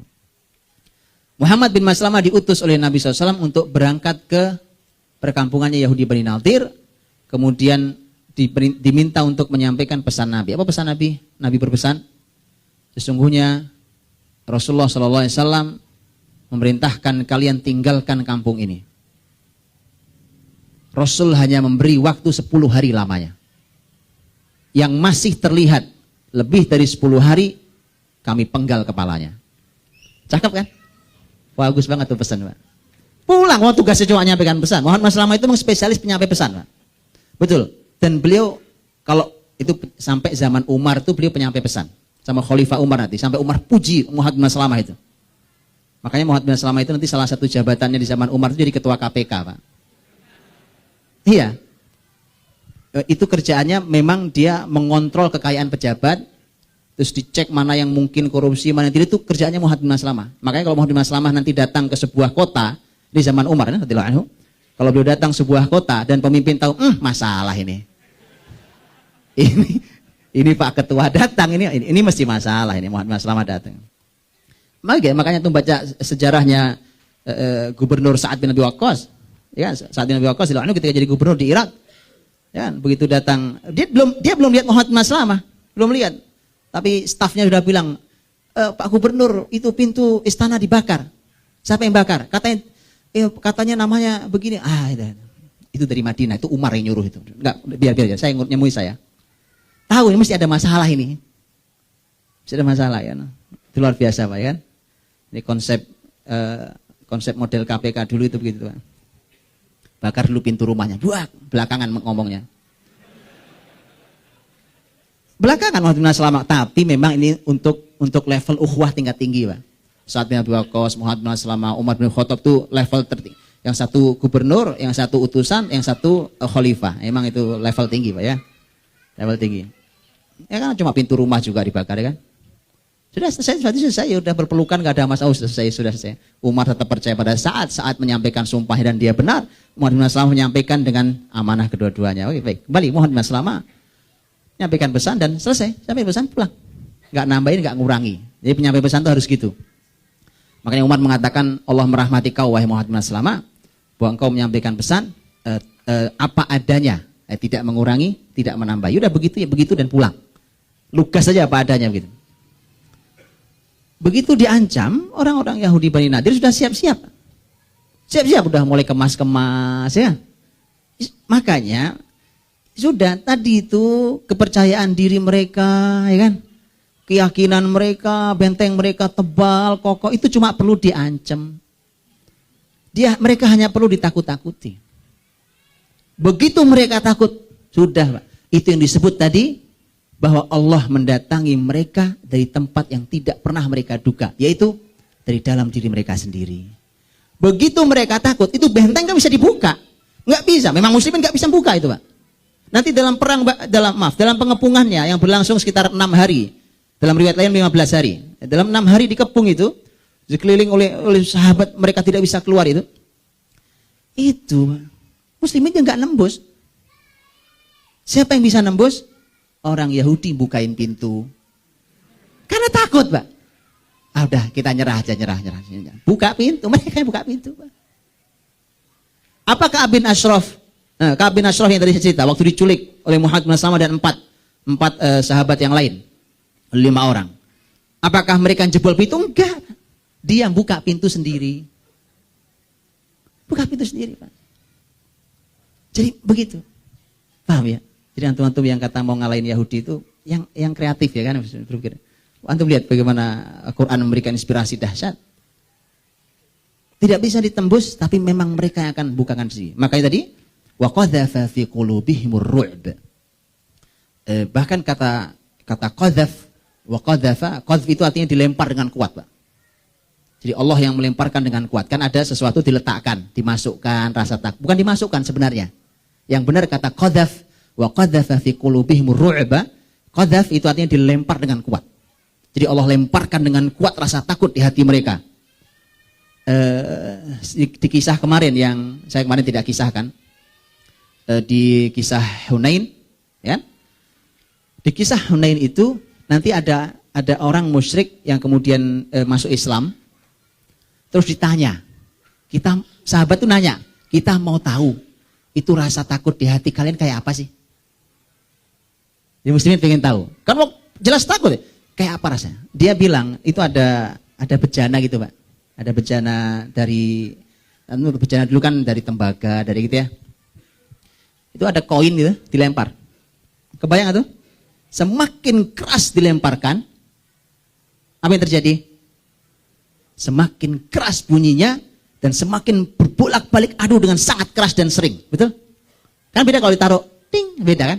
Ini di wa qadzafa fi qulubihimur ru'b. Di hati mereka itu takutnya deg-deg. Nah, itu deg gitu. Sangat takut. Setelah rasa takut apa? Langsung hasilnya. Yukhribuna buyutahum bi aidihim wa aidil mu'minin. Mereka hancurkan rumah-rumah mereka dengan tangan-tangan mereka sendiri. Siapa yang bukain pintu tadi saya bilang? Mereka.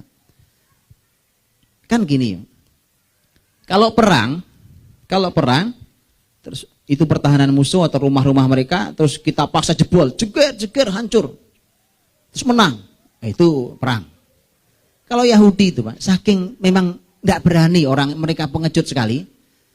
Bayangkan, itu kekalahannya sampai pada tingkat yang ngancurin nggak perlu muslimin. Loh kok bisa? Ya.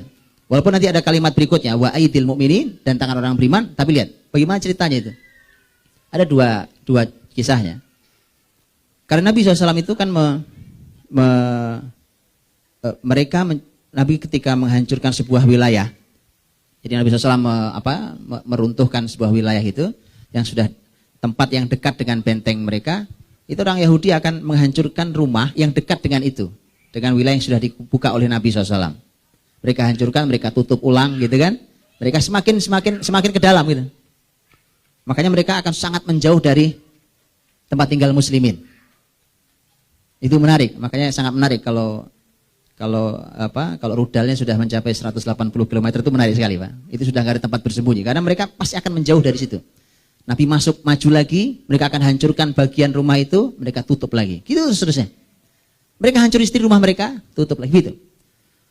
Di dalam Bani Nadir, Yahudi Bani Nadir ini nanti diabadikan yang di ayat yang kelima, ma qata'tum min linatin aw taraktumuha qa'imatan ala usuliha fa bi'idznillah wa liyukhziyal fasiqin. Ini bicara tentang penebangan pohon. Itu kan ada kebunnya Yahudi Bani Nadir namanya Buwairah. Itu kebun itu rapat sekali Pak. Jadi muslim ini agak susah pasukan untuk koordinasi, kan bahaya pasukan susah koordinasi itu. Jadi kuda itu di sela-sela pohon itu, dan itu bahaya. Karena itulah maka akhirnya muslimin dalam riwayat lain itu menebangi, ya ada riwayat mengatakan minta izin dulu, ada yang mengatakan tidak minta izin dulu. Tapi yang jelas muslimin menebangi pohon. Jadi beberapa pohon korma ditebangi. Begitu pohon korma ditebangi, itu kan coba tujuan muslimin apa? Supaya masukan bisa berkumpul, betul? Tapi itu maknanya di orang-orang Yahudi lain. Anda tahu apa maknanya? Kira-kira apa maknanya? Mereka muncul rasa takut yang luar biasa. Muncul rasa takut. Dari mana datang rasa takut? Para ulama sirah mengatakan bahwa karena korma itu adalah merupakan income besar mereka hari itu. Bahkan kalau boleh dibilang income terbesar mereka. Selain mereka memang punya kemampuan membuat senjata. Jadi mereka punya produksi senjata. Pabrik senjata mereka punya itu. Tapi korma itu adalah pangan mereka. Dan itu adalah income besar mereka. Kalau itu mulai ditebangi oleh Muhammad. Wah ini kiamat ekonomi kita Pak. Makanya selalu Pak. Salah satu cara untuk mengepung Yahudi dan membuat mereka takut adalah dengan ekonomi. Itu menakutkan pasti. Makanya mereka akan kuasai ekonomi dari semua lini. Jadi gini, contoh. Walaupun ini komitmennya tidak tahu saya. Bicara tentang pemboikotan ekonomi gitu ya. Itu kalau antum serius gitu. Kalau antum serius, Yahudi takut sekali Pak. Sangat takut itu. Pasti luar biasa takutnya. Tapi kan kita nggak bisa sepakat. Itu masalahnya. Itu Arab tuh yang mengelilingi Palestina yang terjajah ini. Mereka sepakat saja untuk itu. Hanya itu. Hanya untuk masalah pemboikotan ekonomi. Itu selesai. Takut. Itu padahal ini ditebang baru beberapa pohon. Tebangi oleh sahabat itu supaya sebenarnya tujuannya hanya untuk supaya pasukan bisa campnya benar. Cuma itu. Tapi ternyata punya makna yang sangat dalam di hati mereka. Nah tapi mereka tidak ungkapkan rasa takut itu. Yang keluar di lisan mereka apa? Yang keluar di lisan mereka bilang, Muhammad, kok kamu tebangi pohon kami? Katanya kamu memerintahkan agar menjauhi kerusakan. Ini kerusakan tahu? Kan kau sendiri yang mengajarkan. Nah gitu. Yahudi itu gitu Pak. Kalau sudah kepepet, dia akan bicara atas nama Islam. Supaya antum tahu itu. Mereka akan bicara atas nama Islam. Kan ya? Dikembalikanlah. Muhammad, ini kan kamu yang ngajari jangan berbuat kerusakan. Ini nebangi pohon yang berbuah, ini kerusakan. Tidak boleh, gitu kan? So tahu Anda ya kan? Anda so tahu tentang ajaran Islam ini. Makanya Quran di ayat 5 mengatakan ma qata'tum min linah aw taraktumuha qa'imatan ala usuliha fa biidznillah. Kata Allah, semua sudah Allah izinkan. Yang kamu tebang Muhammad, yang kalian tebang wahai sahabat, yang kalian tebang atau yang kalian biarkan, semua sudah Allah izinkan. Terserah kalian. Sudah Allah izinkan. Saat itu, dan ternyata apapun yang dilakukan muslimin, baik yang ditebang ataupun yang dibiarkan pohon-pohon itu, ternyata dua-duanya manfaat bagi muslimin. Apa manfaat ditebang? Jelas, ada lapang, tanah yang lapang untuk pasukan bisa berkumpul. Apa manfaat dibiarkan? Hah? Ini faid nanti. Ini faidnya, ini ghanimahnya nanti. Jangan dihabisi, ini ghanimah nanti faidnya. Ini ghanimah yang akan didapatkan muslimin, jangan dihabisi. Jadi dua-duanya manfaat buat muslimin. Jadi orang beriman tuh begitu urusannya, Pak. Semua manfaat orang beriman. Baik. Bapak Ibu rahmati Allah. Jadi mereka begitu melihat muslimin melakukan itu dan mereka mulai sangat ketakutan. Kemudian akhirnya nanti kan mereka akhirnya setelah dikepung 6 hari, dalam riwayat itu 6 hari itu mereka nyerah. Begitu nyerah kita tahu bahwa akhirnya mereka oleh Nabi SAW diberikan vonis hukuman. Hukumannya adalah Nabi katakan tinggalkan tempat ini, kalian keluar dari sini. Yang kalian boleh bawa hanya apa yang bisa diangkut oleh unta kecuali senjata. Senjata dan apa tuh? Tameng-tameng, pokoknya peralatan perang, baju besi itu tidak boleh dibawa. Boleh, kalian boleh bawa apa saja. Bawa itu semua, istri, anak-anak, harta kalian boleh, silahkan dibawa. Silahkan dibawa. Oke? Asal bisa diangkut oleh unta kalian silahkan dibawa. Yang tidak boleh dibawa adalah, ini strategi bagus, Pak. Karena ternyata ini memberikan Nabi nafas. Karena nanti mereka begitu pergi kan mereka lari ke Khaybar. Ada yang ke Khaybar, ada yang balik ke Adriat di negeri Syam. Yang kumpul di Khaybar itu nanti bikin gara-gara lagi. Tapi karena nggak punya senjata, nah Nabi punya nafas yang cukup lah untuk ngurus yang lain dulu, ya kan? Ya, karena mereka nggak punya senjata, nggak bakal berani, Pak. Nggak bakal berani. Dan sekaligus untuk memperkaya muslimin, melengkapi persenjataan, dan memang saat itu persenjataan itu ternyata produsennya Yahudi. Jadi nggak aneh kalau hari ini senjata itu yang produksi Yahudi, nggak aneh, Pak. Nabi biasa aja tuh. Biasa aja, Pak. Ya udah produksi aja, nggak apa-apa, produksi. Yang paling canggih kalau perlu. Begitu jadi ghanimah kan gampang kan, sama aja. Ayo buat yang bagus. Makanya saya cuma bilang ini sebuah pelajaran menghibur hati orang-orang beriman, ya kan? Masya Allah, Palestina sudah berapa darah yang disiram, yang digunakan untuk menyirami tanah jihad Palestina. Sampai sekarang belum merdeka. Tapi ada hikmah, saya cuma bilang, iya ini hiburan buat kita, buat orang beriman supaya menghibur diri betapa luar biasa perjuangan mereka. Nah, apa? Mereka sedang membangun peradaban, jantung bumi ada di Palestina hari itu Yahudi. Yahudi sedang membangun jantung peradaban, bukan semua dikendalikan dari situ, peradaban Palestina itu.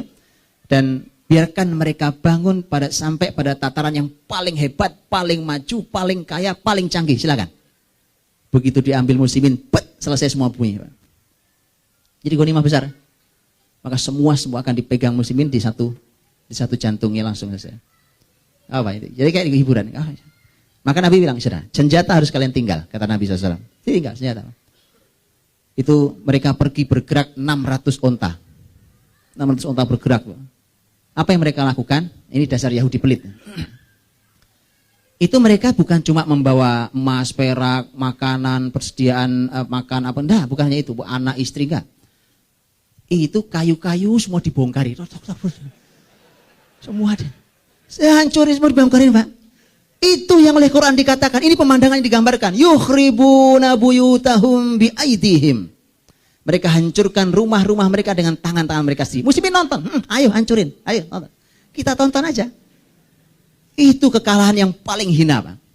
Tadi saya katakan, kalau rumah muslimin yang menghancurkan, namanya perang itu biasa. Umpamanya sampai ada umpamanya. Atau benteng mereka muslimin menghancurkan. Ini enggak, muslimin nonton, ayo kamu yang hancurin, saya nonton. Itu kemenangan luar biasa. Dan selalu ketika antum buka surat Al-Isra, Allah ketika menghancurkan masyarakat Bani Israel, masyarakat Yahudi itu selalu dengan kekalahan yang sangat hina. Sangat hina. Dimana sebagaimana disampaikan dalam Al-Quran. Ya, nanti antum bisa buka dalam surat Al-Isra di ayat-ayat awal ketika Allah berfirman tentang kerusakan mereka 2 kali di muka bumi dan Allah hancurkan di 2 kali itu. Yukhribuna buyutahum bi aydihim wa aydil mu'minin fa'tabiru ya ulil absar. Allah menghancurkan rumah-rumah mereka dengan tangan-tangan mereka sendiri dan tangan-tangan orang beriman. Orang beriman akhirnya nanti juga para ulama tafsir ada beberapa tafsir dalam kalimat orang beriman perannya apa? Kok di sini dikatakan juga ternyata tangan orang beriman juga ikut menghancurkan. Ada yang mengatakan tidak ikut menghancurkan, tapi tangan orang-orang berimanlah yang menjadi penyebab tangan-tangan mereka menghancurkan rumah mereka sendiri. Karena tangan muslimin nebangi pohonnya dulu segala macam, ya kan, dikepung 6 hari, itu kerjaan tangan muslimin. Setelah itu mereka yang menghancurkan dan muslimin nonton saja, ayo sudah pergi. Itu kepergian mereka tuh. Ya, ini kalimat tolong nanti dibuka lagi dalam Sirah Nabi. Inilah selalu dan sama persis dengan zaman hari ini. Persis sama. Lihat. Ada pemimpin besar di Yahudi, Bani Nadir, ada Huyai bin Akhtab. Ada tadi Ka'ab bin Ashraf, ya. Ada Salam bin Mishkam. Ini pemimpin besar nih. Nanti ketika mereka harus meninggalkan itu dan nanti pergi sebagian ke Khaybar, sebagian ke Syam. Itu salah satu di antara mereka, pemimpin Yahudi itu, Bang. Itu dia punya kulit binatang, kulit sapi jantan. Kulit sapi tahu kan, sapi yang lebar gitu yang itu isinya emas perak, Bang. Dia penuh itu, dia bawa itu emas perak. Kaya, mereka simpan emas perak. Dari dulu Yahudi senang emas, Bang. Sampai hari ini. Emang kemana perginya Freeport? Saya pernah baca emas kita disimpan di mana yang paling besar, ya kan? Itu Pak, emas perak mereka tuh. Makanya selalu di protokol Zionis kan juga sama. Emas itu menjadi targetnya. Emas perak itu dia bawa. Terus apa kalimatnya? Ini kalimatnya bagus sekali. Ini jadi pelajaran buat kita. Ini kalimat si tokoh Yahudi bilang. Inilah sambil nunjuk itunya, hartanya itu. Inilah yang kami gunakan untuk mengangkat dan menjatuhkan bumi. Artinya peradaban ini, negeri-negeri ini kami angkat, kami jatuhkan, semua pakai ini. Adapun kurma, di Khaybar banyak kurma. Artinya nggak apa-apa, memang sedih meninggalkan kebun-kebun kurma mereka yang dahsyat itu, tapi buat mereka dia katakan nggak apa-apa, di Khaybar banyak kurma. Ini ada gantinya, tapi kalau ini harus saya bawa. Sampai hari ini, Pak. Pola konsep itu sampai hari ini, Pak. Makanya kalau bukan orang beriman seperti sahabat, pasti akan sangat mudah dibeli Yahudi. Kalau sudah dibeli Yahudi, tidak akan pernah ada kemenangan muslimin. Dimanapun, di dalam sejarah manapun. Kalau antum baca sejarah Muhammad Al-Fatih, maunya Pak? Muhammad Al-Fatih, antum sudah sering dengar, sering membaca dan seterusnya. Mungkin ada yang terlewat di antara antum. Ada satu momentum, sebenarnya waktu Muhammad Al-Fatih sedang menyiapkan kapal-kapal perang di Selat Bosporus segala macam itu utusan Kaisar Konstantin itu datang ke Muhammad Al-Fatih, Pak. Itu membawa emas, perak, perhiasan, hadiah diberikan dan menyampaikan pesannya Kaisar Konstantin mengatakan bahwa sudahlah, tidak usah perang. Bukankah dengan cara begini kita hidup indah sekali berdamai? Kami siap kok membayar begini. Tahu? Kalau ini diterima oleh Muhammad Al-Fatih, pertama ini pengkhianatan terhadap umat yang sedang menyiapkan diri itu. Yang kedua, tidak pernah ada nama Muhammad Al-Fatih disebut dan mendapatkan sebutan Al-Fatih. Karena ternyata bukan dia yang berhak mendapatkan kemuliaan yang sampai sekarang kita sebut-sebut namanya itu. Selalu sama, Pak. Selalu sama. Baca Andalus juga sama. Bacalah Granada, sama, Pak. Sama. Antum kalau pernah lihat gambar terakhir bagaimana si Isabella dan suaminya datang ke Granada, kota terakhir muslimin, itu ada gambar karikatur gitu. Itu raja muslimin dalam keadaan bersimpuh di lututnya di hadapan Isabella dan suaminya, raja Kristen ini, kemudian cium tangan. Lihat, pemimpin muslim cium tangan pada pemimpin kafir. Antum tahu, itu sudah pemandangan terakhir. Di belakang sudah panjang itu ceritanya. Sudah panjang komunikasi, surat menyuratnya, bahkan nyari dalil. Dipanggil ustadznya. Ustadz minta dalil. Boleh enggak? Oh boleh kata ustadz, boleh. Jual aja negeri ini enggak apa-apa. Itu antum baca di sejarah Andalus persis seperti itu. Sama Pak, artinya sama. Urusannya urusan persis yang dikatakan Yahudi tadi. Dengan inilah kami akan angkat, kami jatuhkan sebuah negeri. Pakai ini, emas perak ini. Maka dia pergi dari Madinah dengan membawa sebanyak itu. Dan mereka akan sangat dendam, sangat dendam. Makanya nanti setelah mereka sampai Khaybar, mereka akan membuat provokasi, masuk ke Quraisy dan segala macam. Untuk melakukan ancaman, provokasi dan seterusnya. Makanya nanti tahun 7 Hijriah baru Khaybar diselesaikan oleh Nabi SAW. Jadi selama pusat camp perkumpulan Yahudi belum dihabisi, mereka akan selalu buat provokasi.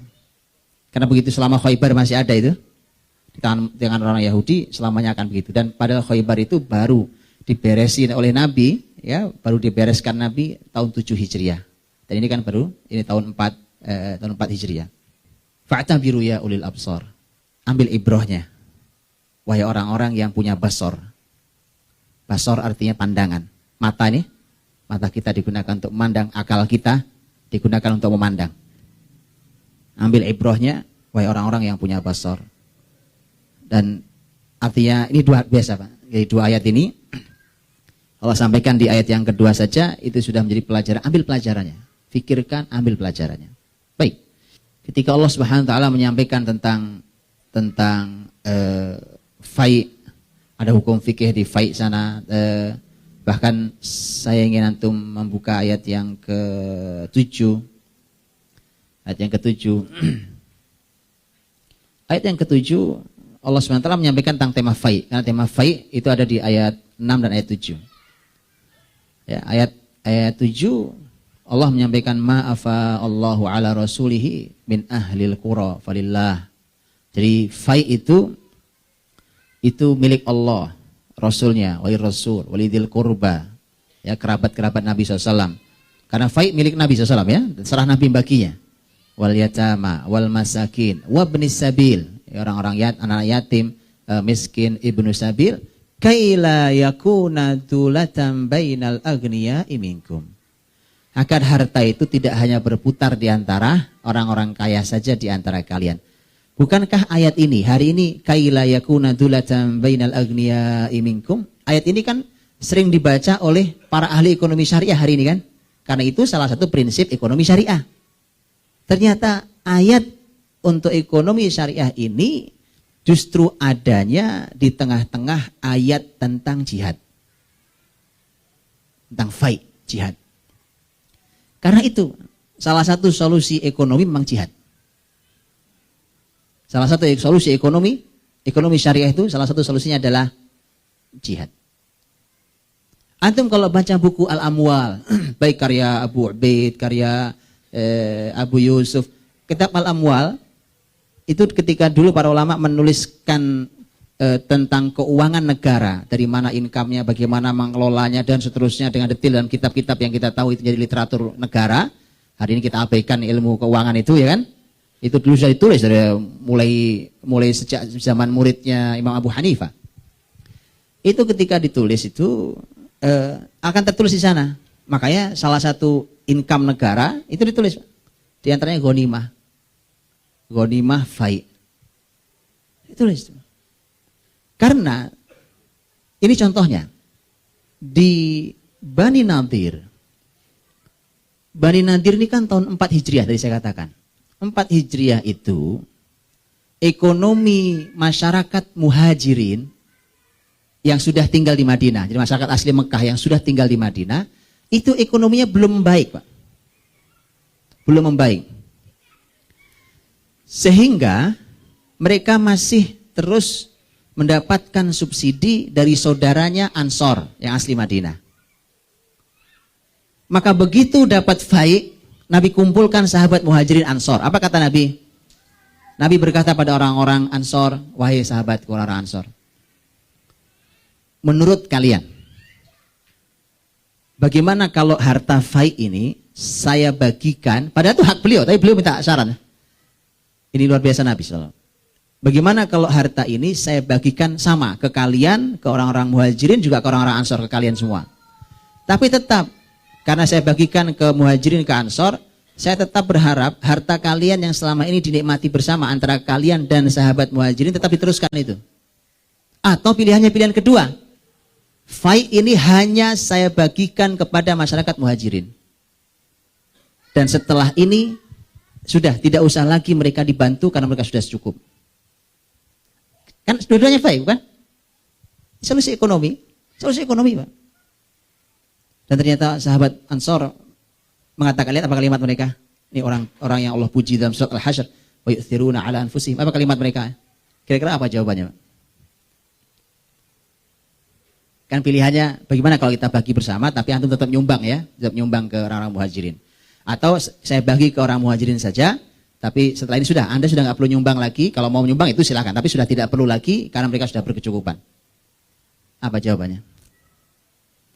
Dengan kemuliaan masyarakat Madinah, apa yang terbayang oleh antum jawabannya? Ya Rasulullah, bagikan saja fai ini khusus ke mereka, kami nggak perlu. Dan silahkan ambil dari harta kami terserah yang kau mau. Antum tahu Pak? Masyarakat yang begini yang bisa mengalahkan Yahudi. Masyarakat yang rebutan uang, rebutan posisi, lah Pak. Bicara mengalahkan Yahudi, antum mau teriak-teriak sampai kering tenggorokan antum, nggak terjadi Pak. Harus perlu masyarakat itu. Makanya, yuk kita lompat di ayat berikutnya.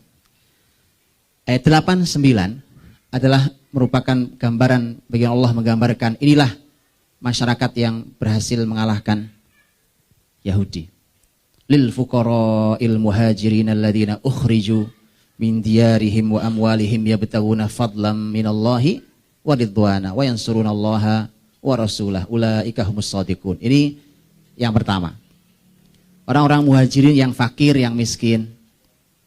Mereka miskin, mereka diusir dari negeri mereka, dari Mekah, diusir juga dari harta mereka.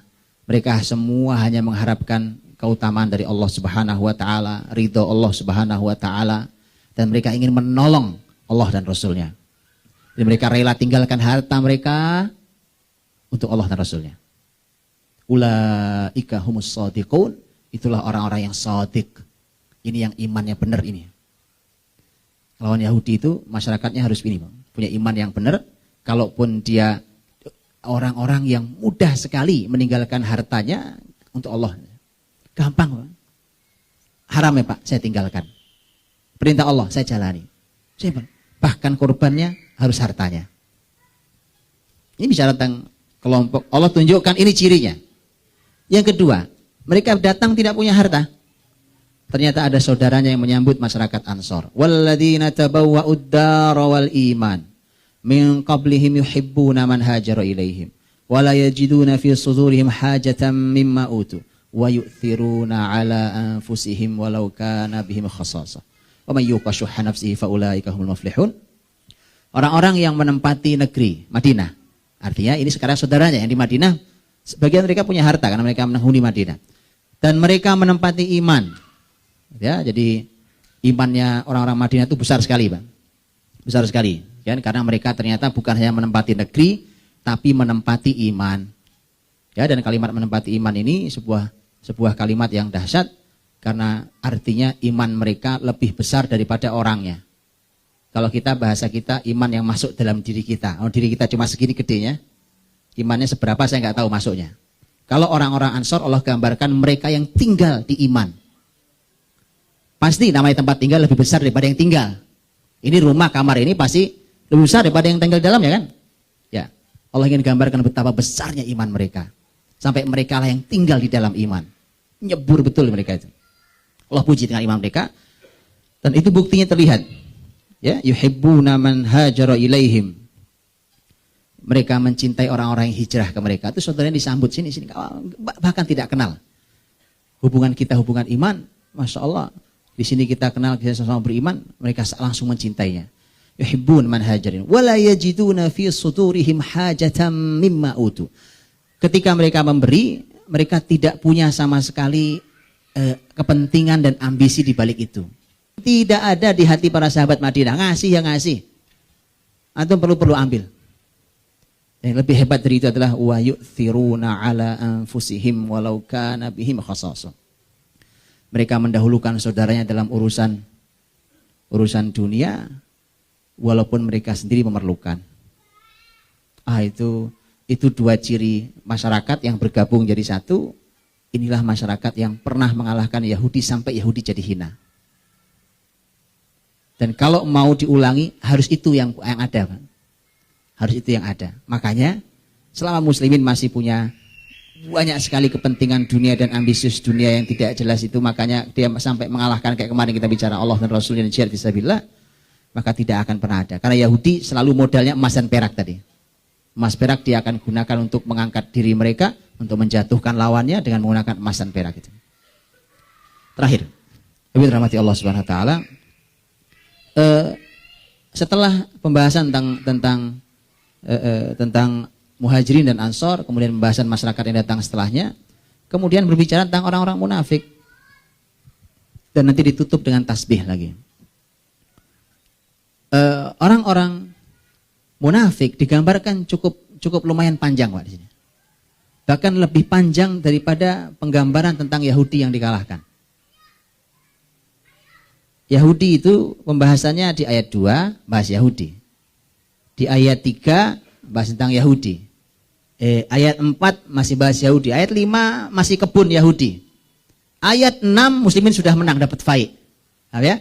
Berarti mereka hanya di 1, 2, 3, 4 ayat. Anda lihat orang-orang Yahudi, orang-orang munafik. Orang-orang munafik Allah membahasnya dari mulai ayat 11. 12, 13, 14, 15 sampai ayat 16 dan 17.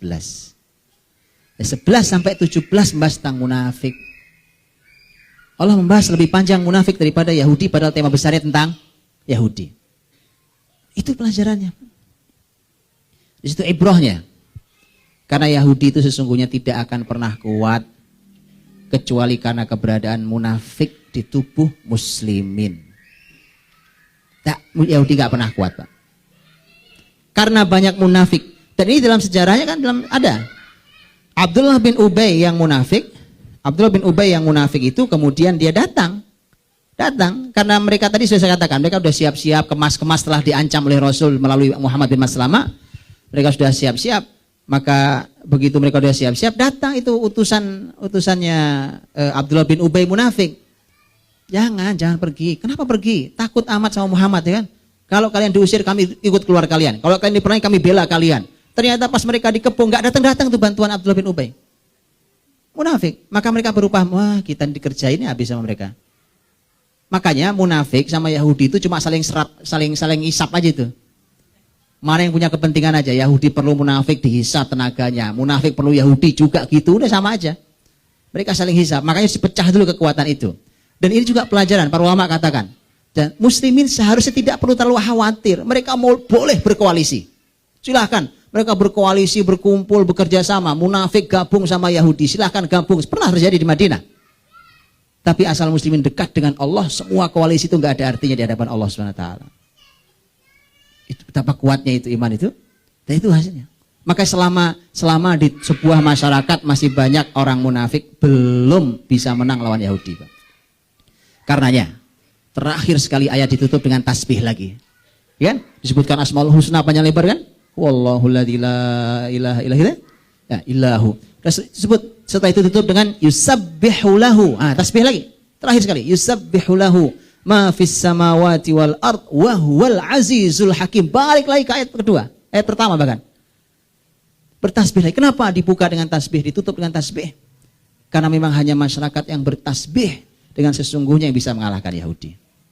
Ketika mengagungkan Allah seutuhnya, masyarakat bertauhid, bersandar hanya pada Allah Subhanahu wa taala dan menyingkirkan semua sifat negatif dari Allah Subhanahu wa taala, semua hanya bergantung pada Allah, itulah baru masyarakat yang bisa mengalahkan Yahudi. Wallahu taala.